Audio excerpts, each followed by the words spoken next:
ఉమ్మడి ఆంధ్రప్రదేశ్ రాష్ట్ర మాజీ ముఖ్యమంత్రి రోసయ్య, భారత క్రికెటర్ రవీంద్ర జడేజా ఇద్దరే.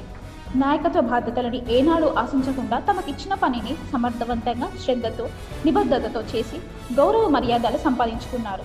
రోసయ్యకు అనుకోకుండా ముఖ్యమంత్రి పదవి వరించిందే కానీ ఆయన కానుగా ముఖ్యమంత్రి పదవిని ఎప్పుడూ ఆశించలేదు.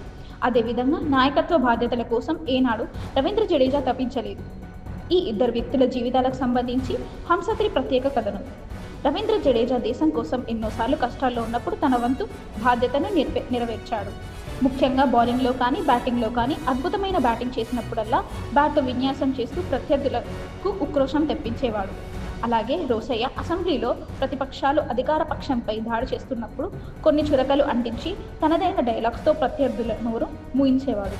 అటువంటి ఇద్దరు వ్యక్తులు కూడా కలిస్తే ఎలా ఉంటుంది అన్నదానికే ఈ పై చిత్రం.